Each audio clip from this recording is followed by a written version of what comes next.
Vice President Biden today, he was responding to these remarks that were made by Donald Trump in Herndon, Virginia.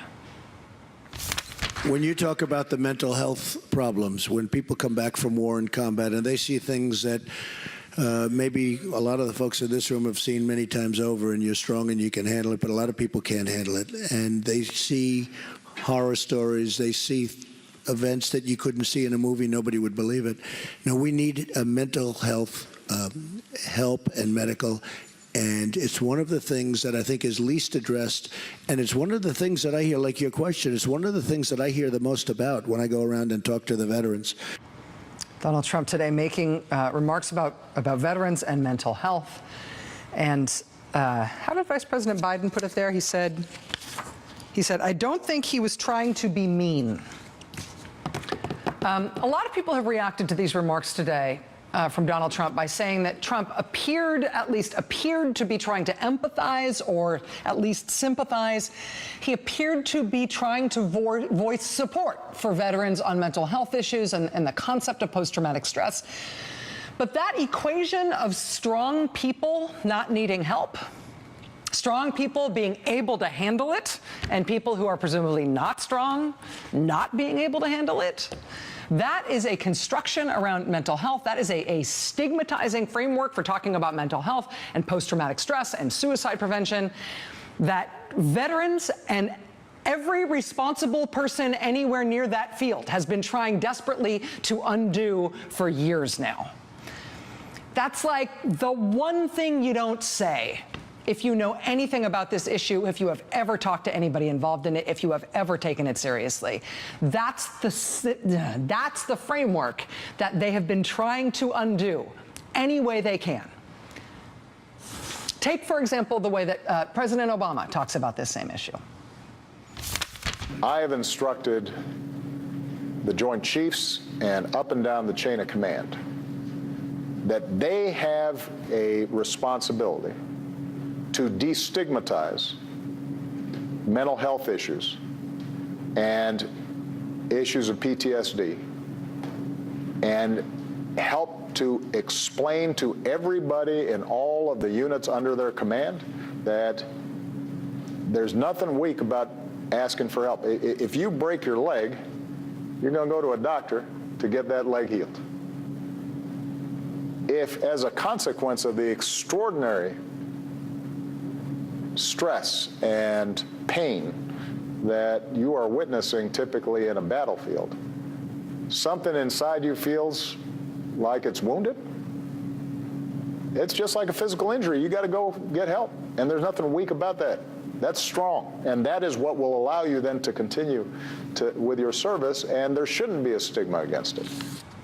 President Obama, there's no weakness in asking for help. There should not be a stigma about it. That is strong. There's nothing weak about that.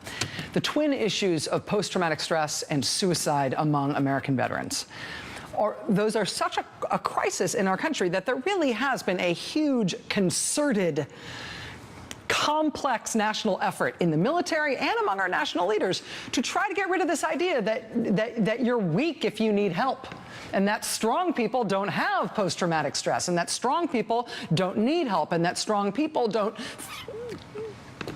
come up against the threat of suicide.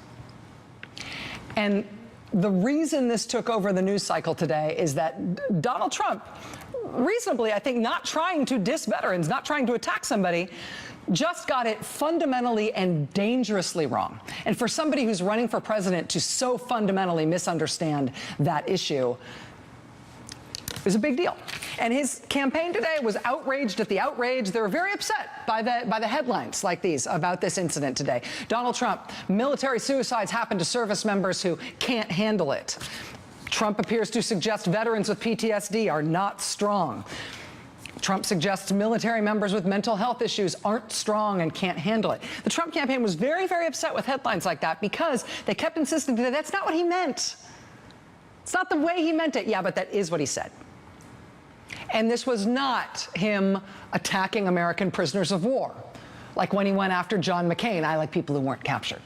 It wasn't an attack on U.S. military leadership, like when he said America's generals are an embarrassment to this country and they have been, quote, reduced to rubble. It was not an attack on the U.S. military itself, which he has twice now called, and I quote, the gang who couldn't shoot straight. It was not Trump attacking the parents of a U.S. Army captain who was killed in Iraq, like he did after the Democratic convention, calling them vicious. It was not him saying that he always wanted a Purple Heart, like he did back in August. It was not him equating his time in an expensive military-themed boarding school with time spent in the actual military, like when he told a biographer, quote, I felt like I was in the military in a true sense. He also claimed that in his time in boarding school, he had, quote, more training militarily than a lot of the guys that go into the military. This wasn't the same as any of the other times that he has attacked and disrespected and denigrated the military and military families and equated his own life, in which there has been zero public service, to the lives of the military and their families who have sacrificed so much. This time it appears to have been just a stunningly ignorant and painful and dangerous misstatement on an incredibly sensitive and important issue that a lot of people take very seriously. But the reaction to it today shows you just about how much patience people have for him on these issues now, after the year he has had blowing it on the military and on veterans issues on the campaign trail. So, no. The answer is the election right now does not feel close. Not with somebody who talks about veterans that way.